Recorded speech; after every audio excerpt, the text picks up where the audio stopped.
Hello, we're back, and today you are going to learn about chess notation, which is where you write down your game so you can have a look at it after, see what you did right, see what you did wrong, and just learn from the game. Because most of the time you won't be able to remember the whole game, so it helps if you write it down. And here we're going to learn how to. But in some tournaments, you're required to write it down. So you're going to need this skill.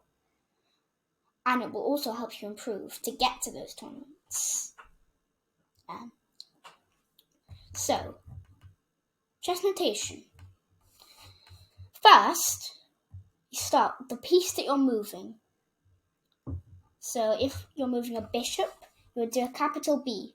Knight is actually a capital N because although the knight starts with K, the king starts with K and the king is more important. The queen is Q, and so. But the pawn actually doesn't have a letter. You don't say P, but the letter is capital for the piece. You don't say P, you just don't say anything and carry on with the next bits. Unless if you're taking with a pawn, then you would say what file it's on. Like, say the pawn is on this square, and it's taking something on that square, you would say D takes on that square.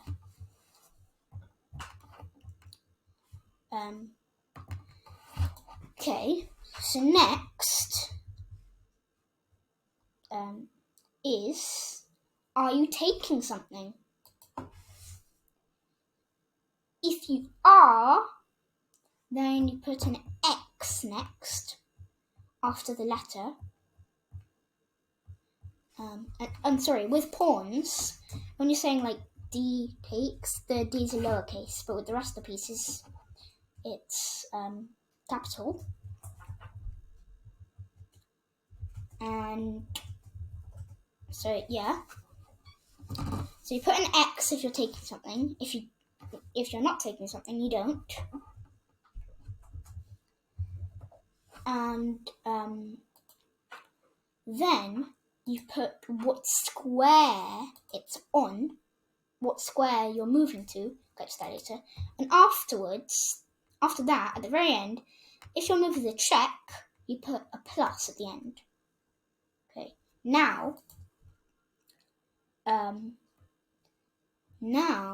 we would go on to examples, and first learning the names of the squares.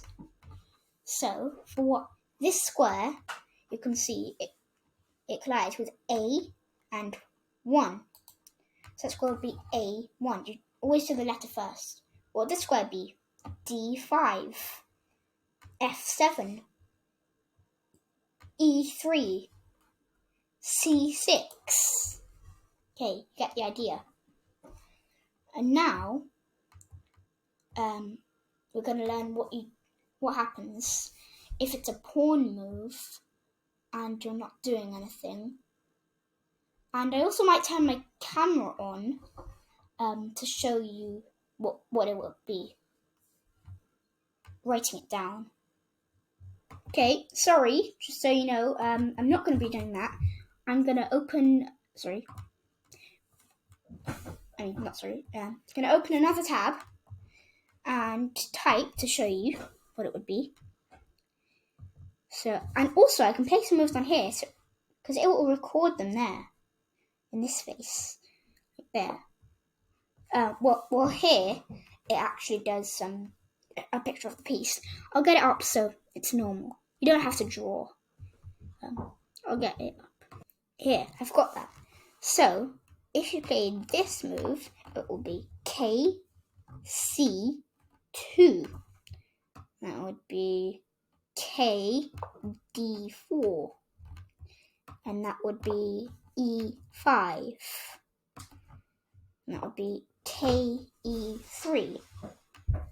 As you can see, the computer hates that move. So white is up by a lot because white just goes up and promotes, as you know now. And I'll teach you other things later. Okay, so now I'm gonna show you some other positions. Okay, back. How would you write it if this queen moved to take the enemy queen? If white's queen could take the black queen, how would you write that down in chess notation? Okay, the answer is capital Q X E7 plus, because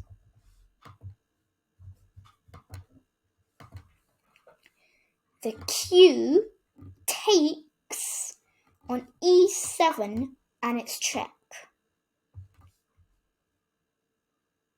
Okay, I would give you a few more examples, but you want more videos, don't you? And more fun videos. We'll be able to get to more fun videos once you know a lot, right? Okay.